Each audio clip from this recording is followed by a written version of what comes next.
Queridos amigos de Santa Cruz Agropecuario, nosotros en esta oportunidad hemos invitado al ingeniero Crespo, director ejecutivo de Probioma, para conversar con él sobre el tema de la demanda contra la introducción de transgénicos en nuestro país. Con referencia a su pregunta a la acción popular que han planteado algunas organizaciones de la sociedad civil, compuestas por ONGs, activistas, productores, también organizaciones indígenas. Obviamente es una acción popular que ha sido refrendada por ellos. Probioma no ha firmado esa acción popular, o sea, no forma parte de los demandantes, pero sí, obviamente, por la información y las investigaciones que tenemos, muchas de nuestros datos e informaciones han sido tomadas por los demandantes. Ahora, esta acción popular es fundamentalmente dirigida a abrogar esos decretos que establecen un proceso abreviado para la introducción de sus eventos transgénicos. Un proceso abreviado que desde el punto de vista científico no se debería dar, porque para cualquier científico, investigador y mucho más dentro del ámbito de las ciencias de la vida, sabe que cualquier introducción de un transgénico o cualquier elemento o recurso genético debe tener un tiempo de evaluación, de validación, en el que se vaya estableciendo una serie de datos y registros que establezcan una evidencia de si es o no factible y viable. En este caso, hacer un proceso abreviado no es, desde el punto de vista científico, viable. Eso no se puede hacer. Cualquier persona que trabaje en este ámbito sabe que cualquiera que quiera introducir una semilla, aunque no sea transgénica, tiene que tener un proceso de validación, un proceso de pruebas, de eficiencia de campo, etcétera. Y eso no es una cuestión de 40 días. Entonces, la visión de Probioma, no viene contra los eventos transgénicos, sino viene contra la forma como se está haciendo con este proceso abreviado. En realidad, Probioma tiene una posición de oponerse a los transgénicos por principio, porque nosotros sabemos que no es una respuesta, no es una solución a la problemática de la agricultura en nuestro país. Pero en el caso de esta acción popular que han presentado varias organizaciones, obviamente está direccionada, y nosotros la compartimos, aunque no la hemos firmado, de que cuestiona ese proceso abreviado, es decir, el método mediante el cual se quiere llevar adelante la aprobación de estos eventos transgénicos. O sea, es el método, porque yo me he permitido leer el protocolo, el reglamento para llevar adelante este proceso, y realmente deja mucho que desear. Las decisiones que va a tomar el comité, y lo establecen claramente, son 5 puntos para la decisión y están basados en hipótesis. ¿Qué opinión le merece la voz populi ya en el sector productivo? Porque el sector productivo habla de que con la introducción de los eventos transgénicos a Bolivia y con la capacidad productiva que tiene este país, vamos a poder producir mayor cantidad de grano, vamos a poder producir mayor cantidad de carne, de aves, de cerdos, etcétera, y vamos a poder ser parte de la alimentación como región de muchos lugares, y eso les va a quitar de repente muchos negocios a algunos países de afuera que supuestamente están financiando algunas plataformas. Entonces, esa es la opinión del sector productivo, para que nosotros dejemos de producir en mayor escala y sigamos viviendo con una producción que no nos permita de repente mejorar o superar nuestros rendimientos como se piensa. Bueno, yo creo que hay una confusión, porque son 16 años que tenemos de producción bajo la soya transgénica, 16 años. Y todos sabemos, en el ámbito estamos trabajando en la agricultura, es más, los propios memorias de ANAPO, de la CAO mencionan que no hemos mejorado ostensiblemente el rendimiento si comparamos con la soya convencional que antes se sembraba. Eso nos está mostrando que la soya transgénica, la semilla transgénica, no es una garantía de incremento del rendimiento. Yo siempre he sostenido que son 4 factores para que para tener un buen rendimiento, y eso cualquier productor lo sabe. Buena semilla, suelos aptos, un buen manejo y el clima que acompaña. Si esos 4 aspectos no están de alguna manera interrelacionados, no vamos a tener un buen rendimiento. Por más que sea una semilla nuclear, atómica, transgénica, etcétera, no hay ninguna semilla milagrosa, si vale el término. Entonces, Bolivia no va, esto no va a solucionar el problema. Fíjese que nuestra producción de soya, nada más de eso que estamos produciendo en gran cantidad en otros países, es marginal. Producimos el 1.5% de la soya del Mercosur y el 1% a nivel mundial.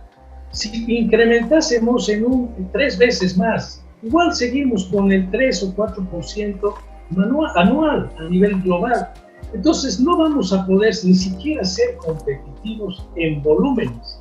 Entonces yo siempre he sostenido que nosotros deberíamos competir en calidad, con un valor agregado. Entonces ese es uno de nuestros argumentos que nos plantea la base de haber visto durante 16 años que en la soya transgénica no ha resuelto el problema de fondo de la agricultura.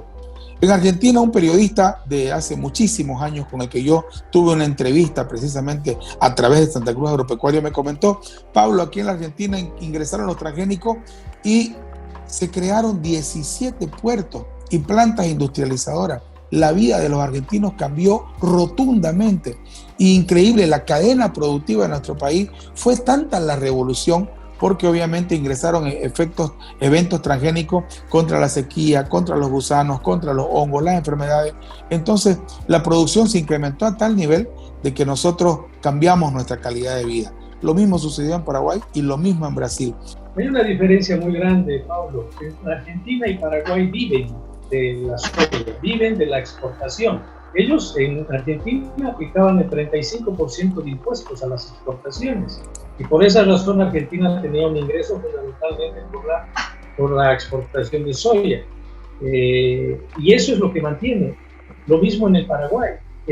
Brasil es otro país que también es un gran exportador.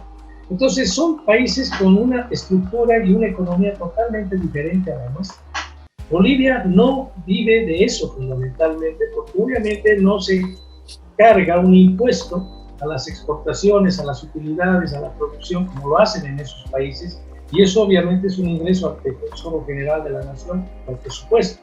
En el caso nuestro, obviamente, por nuestras propias condiciones geográficas, nuestra propia localización, es muy difícil competir con estos países. Yo he escuchado en muchos eventos, y lo escuché alguna vez a un presidente de la CAICO que decía que para los bolivianos la exportación a cualquier puerto significa el recorrido de 3.000 kilómetros a cualquier puerto, frente a los de brasileños, que es exageradamente 1.000 kilómetros, Argentina 600, 800, Paraguay 400 o 500 y Uruguay 150. Nosotros 3.000, pasando por bloqueos, pasando por caminos, son un desastre, etcétera, etcétera. ¿Cómo va a competir el productor con semejante distancia frente a esos monstruos que nos rodean? Tenemos que competir en calidad. 1, 2.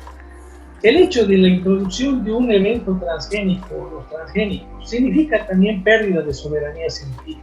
Yo lo digo eso porque lamentablemente en nuestro país hemos dejado de hacer innovaciones e investigaciones. Yo me acuerdo cuando había la soya convencional, ANAPO desarrollaba muchas accesiones, tenían un banco de germoplasma impresionante, pero todo eso se deja porque obviamente el transgénico ya viene con el paquete. Entonces los agrónomos solo tienen que aplicar el paquete y ya no hay investigación. Entonces esas son las desventajas, además de que no es sostenible. Le comento y hago llegar de repente la voz del productor ahí cuando ellos me dicen en alguna oportunidad: Pablo, si hubiera la forma de producir soya solamente con producto biológico, nosotros lo haremos. Lo hacíamos totalmente. Pero ¿qué hacemos con el tema de las malezas? No tenemos herbicidas, o sea, y el único evento que hay en Bolivia, nuestra soya solamente tiene resistencia al glifosato. Habíamos conversado en alguna oportunidad en la zona de los Andes, yo lo recuerdo muy bien, donde se trató de declarar la zona libre de transgénicos, y lamentablemente esa soya terminó rindiendo entre 300 y 500 kilos por hectárea, ¿no? Y esos productores nunca más quisieron volver a sembrar. Quizás si nosotros podemos incorporar, y era lo que alguna vez habíamos conversado, si podemos incorporar ese paquete del que hablamos, pero que realmente le funcione al productor para poder hacer una agricultura que le permita, reitero, mejorar sus condiciones de vida, la cosa sería diferente, ¿no? Sería interesante que los productores también conozcan la experiencia en Mato Grosso do Sul, cerca de Foz de Iguazú. En Foz de Iguazú hay cerca de 400.000 hectáreas de soya orgánica, que obviamente está destinada a la industria no solamente de alimentos, sino fundamentalmente también a la industria hasta cosmetológica, para aceites esenciales, etcétera, etcétera. Y ellos tienen una serie de mecanismos y maquinaria que sirve para el desmalezamiento también. Uno. Yeah. Dos, en Argentina hay 600.000 hectáreas de soya orgánica. En el Paraguay hay 180.000 hectáreas de soya orgánica. Yo las he visitado y he estado ahí, he visto la experiencia que hay. Entonces, yo creo que ahí está la tecnología, pero también está en nuestras manos.